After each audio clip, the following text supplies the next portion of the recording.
morning, Board of Directors of Lenovo. It's a great honor here for us today to apply our expertise to renovate the Lenovo strategy. Yeah, admittedly, Lenovo has been a successful company for 20 years and has very good brand in domestic market and relatively high market share. But we have to point out that Lenovo has always been a follower instead of a market leader. And there are three major factors contribute to the Lenovo's current situation. First one is it started as a distributor of the foreign equipment manufacturers at the very beginning of its company's history, and they have some chances to alter the company's strategy to meet the innovation of the technology, but they missed that. And for now, Lenovo has always been the follower. The second is about Lenovo has always been a good manager of portfolios, but not an innovator.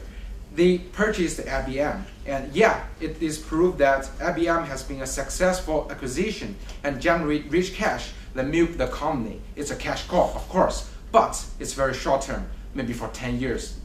And now, when the PC declining, what's next? When the IBM PC cannot generate enough cash for the company, what's next? It's very short term, but not the long term. And the third is about Lenovo has focused too much on the advertising and promotion, but less on the research and development. That's the basic point of in this industry, in technology industry, research and development. And after the careful consideration, we want to first emphasize the strengths, weaknesses, opportunities, as well as threats of the Lenovo. First, the strengths. The major strength is brand in domestic market. And second one is the deep penetration in China. And third is very, very good, is strong and close relationship with governments, with state-owned companies, as well as with the private companies sometimes. And the fourth is about good portfolio management, as I mentioned. And the weaknesses is very apparent that the lack of core technology. They just assemble the parts from all over the world to a computer, but not generate their core technology themselves. And second is about the product life cycle of the PC is declining, and without generating very innovative ideas, Lenovo cannot meet the market trend. And third is about lack of core competitive advantage. They always want to merge and acquisition. They always want to purchase a new company, but not generate something from within. And that's caused a very apparent and dangerous weakness for Lenovo. For opportunities, new market and new product, of course. And as for the threats in the internal market, for the low price smartphone and pads, it's Huawei and Zhongxin. And actually, these two guys has penetrated the market deeply and leave little chance for Lenovo's. And as for in the external international market, Apple, Samsung, and all sorts of big names in the global market has leave little space for Lenovo. Yeah, the situation is very, very tough for Lenovo right now. Please.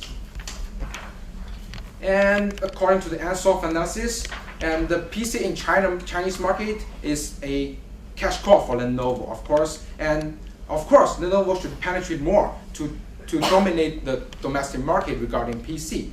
But that's not enough for the company to be a visionary company to prosper for 100 years. And we should focus on new market and new products. And what's next? I don't know. Who knows? Because the next generation of technology is generally like the Darwin's evolution. It's no direction. So we should adapt to that trend of the technology development. Instead of make very good strategic planning, we should change the core ideology of the company. And I renovate the core ideology to innovation, and as well as change the image of Chinese product. And our recommendation will focus mainly on two parts. Renovate the core ideology from R&D aspect as well as organizational culture aspect, which is mainly focused on HR issues. And second is brand enhancement. And we will elaborate 4 possible product lines in detail. And now let's welcome my colleagues to give you the detailed recommendations. Thank you. Thank you, John. And now it comes to our first recommendation, which is to renovate the core ideology of the Lenovo company. Well, the current strategy of Lenovo is protect and attack strategy. It's kind of short-sighted because they ignore the critical success factor of a high-tech company, which is innovation. They've always been a follower. They don't have the breakthrough product, the flagship product that could attract the attention of the customer. So they can never capture the first mover advantage in the global stage. So here we recommend Lenovo to be a leader instead of a follower. So here we renovate our core ideologies to be an innovator, to put more emphasis on innovation, and to change the image of made in China. Yes. So in order to embed the core ideology into the Lenovo company, first we should do is to put more emphasis on the R&D. Well, here's our two major recommendations. The first is to set up an independent autonomy R&D centers to provide the environment for the researchers and engineers to conduct their innovative work. The second is to have more collaboration with the top-tier laboratories in the university in China to utilize their strength in the good relationship with the government. So here we apply the theory of evolution of Darwin. So we're going to try a lot and we accept mistakes. We know that the failure rate of new product is about 90%, so very high risk. But we don't afraid of failure. We accept mistakes. What we're going to do is to try a lot, and then even though we don't know the future trend of the technology, but we will be able to create them if we have this R&D centers preparation. And here, we also have two recommendations for putting more emphasis on R&D. The first one is to give 50% of the free time to the researchers and engineers so they can do some research in their interesting field. And that could have some unexpected results and consequences that can benefit the company.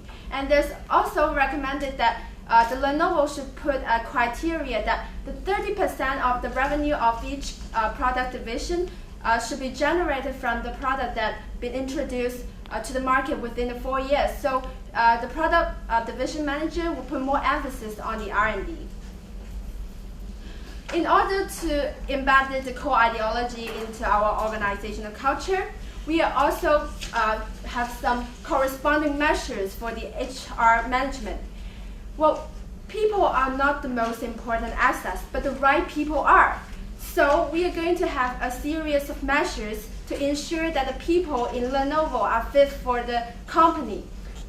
We start with the selection. We are going to find the people who fit the company, which are brave to be innovative. We are not going to have those people with experience, but they are conservative. We are going to have those innovative people to better embed the core ideology into our company. And we are going to have continuous training, which right here is the core-like culture, to build in the core ideology into each member of the organization. We are also going to implement very clear career paths and provide enough development opportunities for our employees. So here we wrote that it's the homegrown senior management. We are going to promote those people who know the culture of the company, so it will better build in the core ideology into our company. Now let's welcome my colleague Ivy to have the following recommendation collaboration. Okay, so the current position for Lenovo is that they are putting more and more investment in marketing. As we can see in the screen, like the latest fiscal year, the marketing expense comes for $579 million US dollars. So, as my colleague had mentioned before, our core strategy has been shift to innovation. So we have to slow down the marketing rate.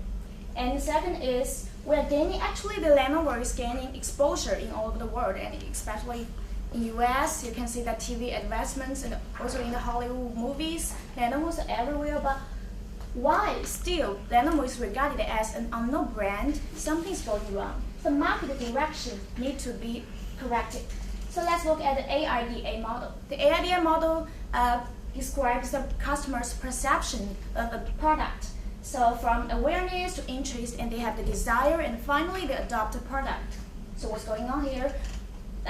Lenovo is increasing its exposure. So customers basically have the awareness of Lenovo, but they do not accept, or they're not interested. They're not interested in Lenovo. So what's going on here?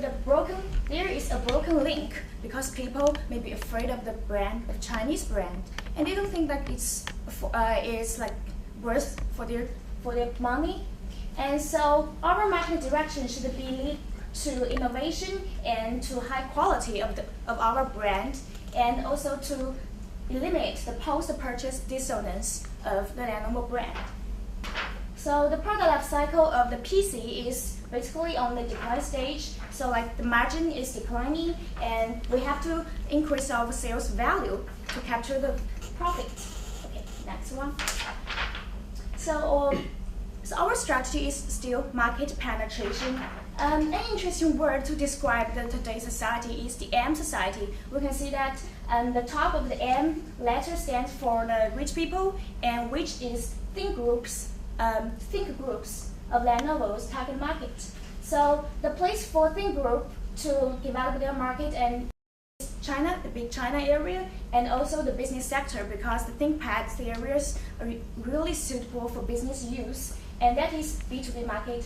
And the bottom of the M is poverty, is what we call the poverty premium. The Lenovo should focus on the lower end market to get more profit from the poor people. And the place is the rural area of China, and also the EE, emerging economies like Latin America, Africa, and South Africa. And one thing about this group is they're group-oriented, they need an educational message, and they want to gain self-esteem from this product. And for the tablets, because we have Apple and Samsung now, so we may need to target our price as a low, position our product as a low price products in rural China. And for smartphone, like Samsung and Apple and also Huawei, Zhongxin, they have like explored all the markets. So maybe we can slightly shift our market to domestic and to the emerging markets. And for the TV series, Panasonic, Sony, and Sharp, they are all big players. So we may develop the domestic digital TV collaborating with the governments. That's a very special and new situation in China now. And with R&D, our goal is to create the new market. Okay, thanks, Andy. We have mentioned that innovation is our key focus, but is it achievable? So now let's have a look at our financial analysis. First, let's have a look at the profitability. According to the calculation and estimation, the ROE, ROA, and ROS almost doubled in these 2 years. And it shows that Lenovo has a high profitability. It's a good sense, because Lenovo can finance using the internal finance to finance the R&D department, research and development, and also the marketing campaign.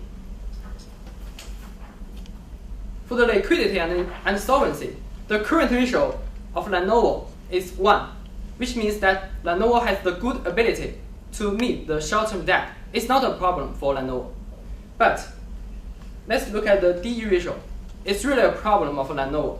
Why? It's increasing. It indicates the risky of the business. Lenovo focus more on the debt financing instead of the internal financing. It's very risky, and it will result in the insolvency problem. Therefore, the suggestion is that Lenovo should focus more on the cash flow they earned. That means they focus more on the internal financing.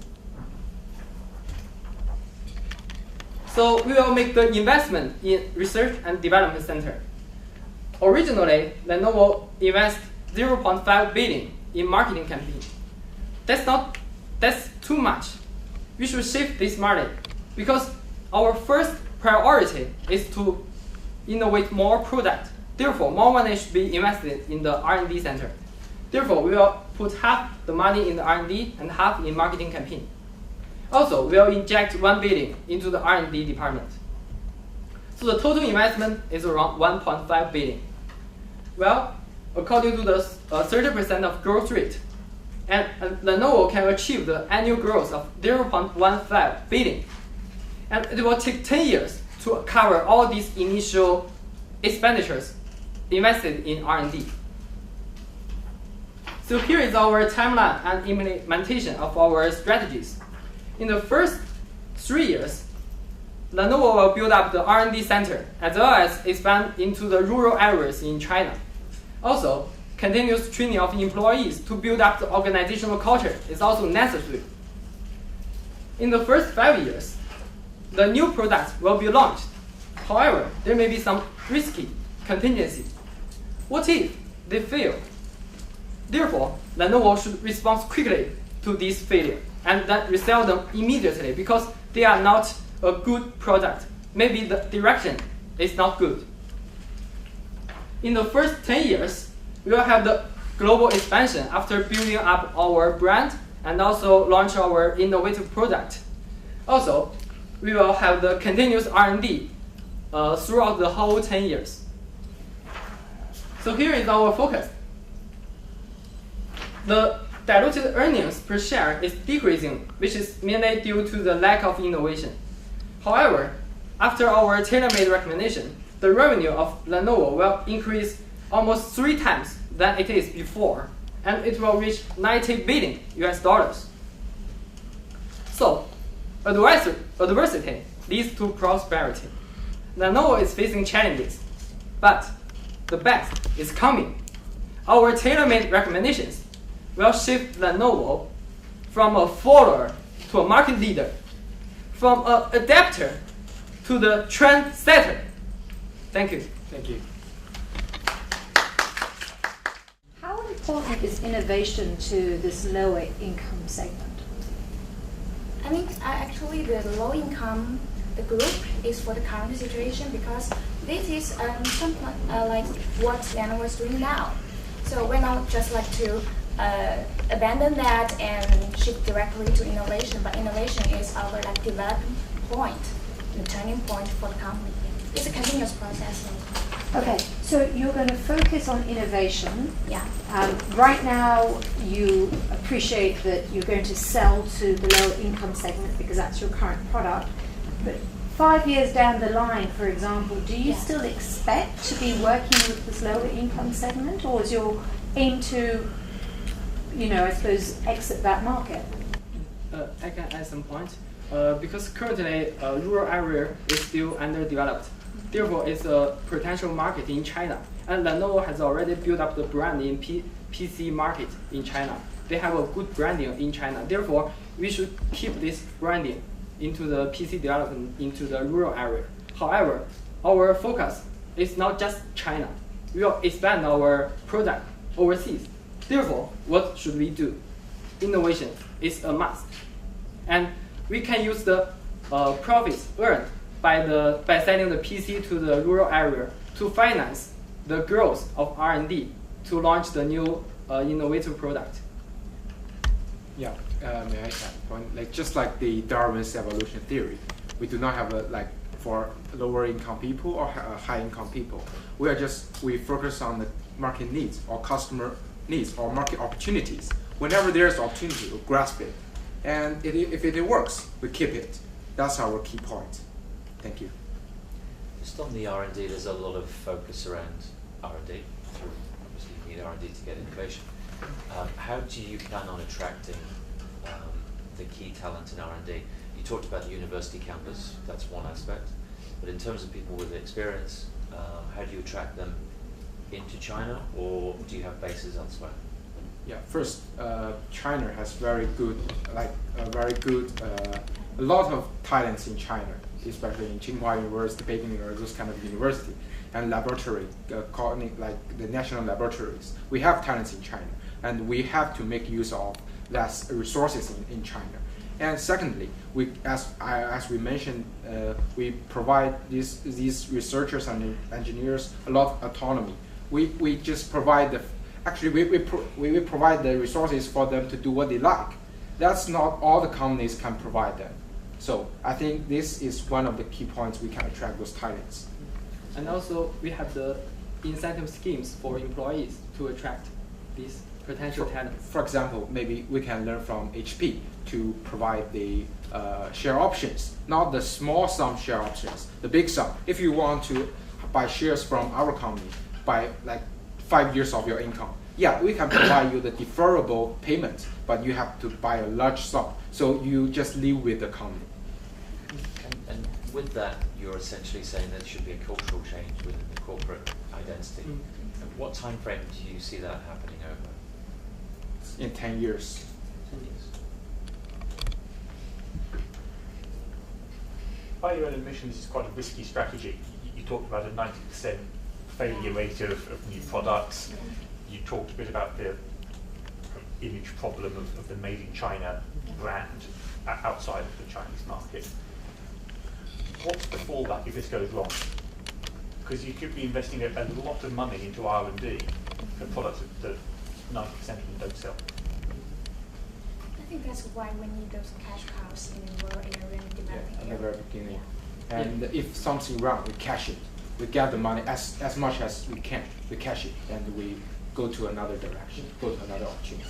And also, according to our core value, we not only want to compete with others, but also our main value is to have the innovative product.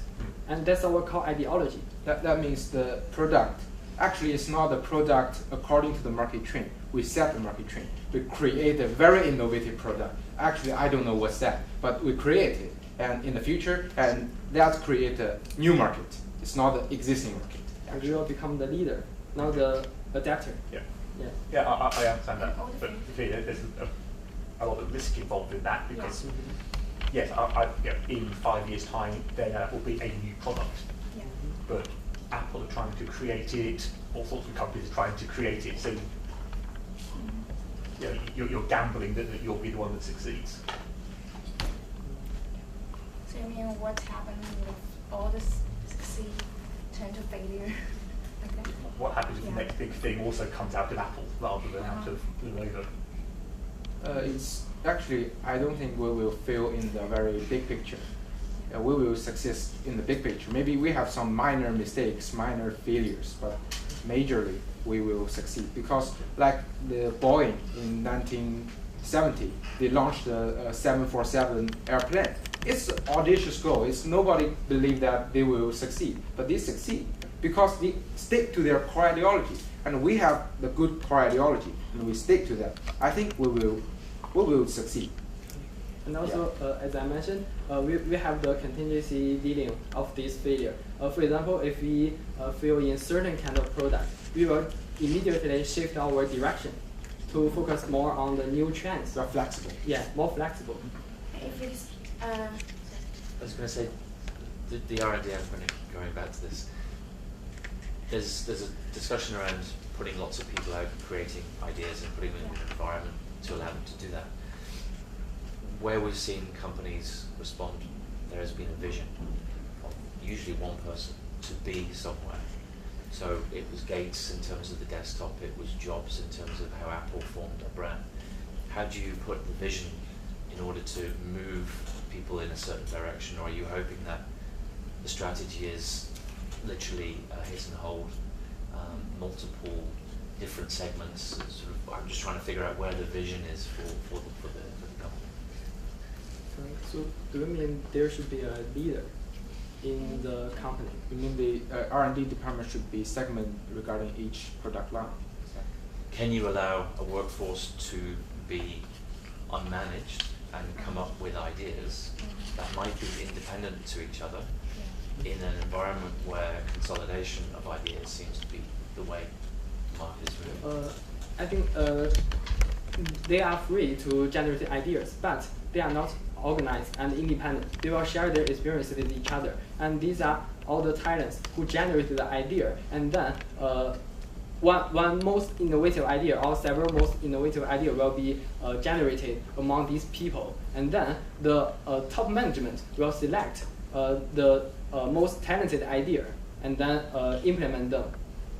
Yeah, we have a we have a detailed scheme about that. Like, if you want to prove your idea is good, prove to the top management directly, and we will give you, for example, the company's private plane travel you to the Latin America for a decent weekend. We will give you that very good reward to encourage people to actually in line with the company's overall aspiration.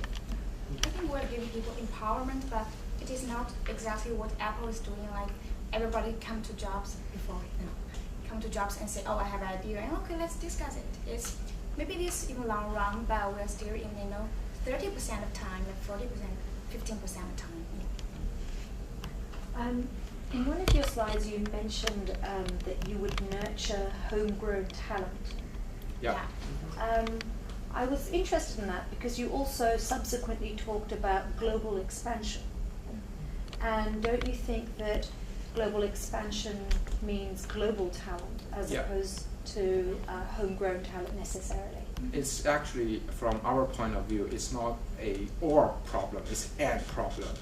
We generate the senior management, especially in the headquarters located in China, from the internal organization. But for localization in different areas, we will use the local talent. But the top management of each local department, each local headquarters will send by Beijing or maybe Shanghai. Yeah.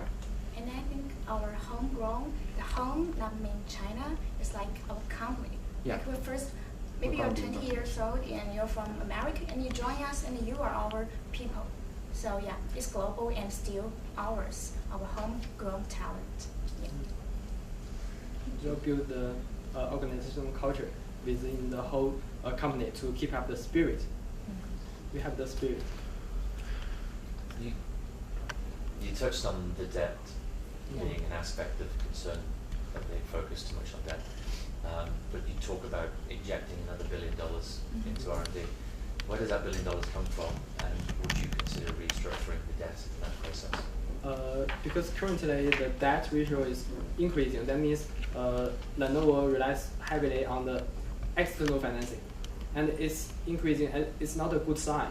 Therefore, because according to the profitability analysis, the profit is increasing. Therefore, they will generate a lot of internal cash, and it's less risky to finance by internal cash flow. So we will mainly focus more on the internal cash flow instead of increasing the leverage ratio. Yeah, we will cut the marketing and advertising budget too, and maybe sell some absolute projects to cash it for the R&D. But you're going to keep the marketing budget, you're going to halve the marketing budget and increase the R&D, so your costs are going to remain the same. Half and half.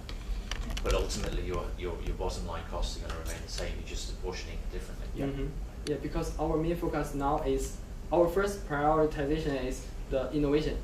And then, after launching the innovative product, we will focus more on the marketing campaign. The protect and attack strategy is very deeply embedded in this company. And as you mentioned, they have a very acquisitive history. There's a lot of M&A that goes on. Again, that's very much a part of the culture. How would you look to actually go about changing that culture? Would it need a wholesale change of management? Would it? Yeah, there's a lot of groupthink in here at the moment. How would you go about actually implementing these new strategies? Actually, I think the new talent recruitment is very essential currently, because the people are not the most important asset, but the right people are. So I think we think the right people recruited from mainland China, there are a large number of resources and also global talents, and then we can recruit them and then provide them incentive schemes, and then that's our most important asset. We will fully utilize these assets. Yeah, and we are not relying on human beings because human beings are changeable. We are relying on a system. That's why we want to implement the core ideology into our organization. And the core ideology, the whole system will form the organization to go in a right direction, not current direction. We'll redirect the economy. Yeah. And I have a point to add here. I know the organization culture is very difficult to change, so it's going to be a very long process. It's not going to implement in the daytime, but we'll continue to put more emphasis on R&D, and I think by the whole, for example, the selection of talent, training, and also other measures, necessary measures, then we are going to gradually change the culture in the company. Can I just interject on that one? So on the basis of the cash cow remaining a cash cow, you'll have the cash flow to obviously then grow the R&D. What happens with inflation coming in harder and faster than we think? So wage inflation is running at 10 to 20% in different places in China. What impact will that have on your cash cow long term? If necessary, we can outsource to some, just move from China, the manufacturing base. We are a multinational corporation. We are not unflexible like those state-owned companies. So we have that flexibility. So we can outsource our manufacturing to like Bangladesh or India or Vietnam to keep the labor costs low. Part of that is also the relationship with the government that you mentioned. Do you have the same relationships in those other countries to maintain the same cost base? We will try to collaborate with the local governments, but it's gonna be a tough job. But we are confident Lenovo can Do you achieve think that. that the public relation as well as the relationship with the local government is very essential? Because we need to get their approval, such as the licensing and also the selling of the PCs. For example, the government should be the key to for our future expansion into overseas. So we need to build up the good relation with the government. Time is up, and thanks for Polytechnic University. Thank you.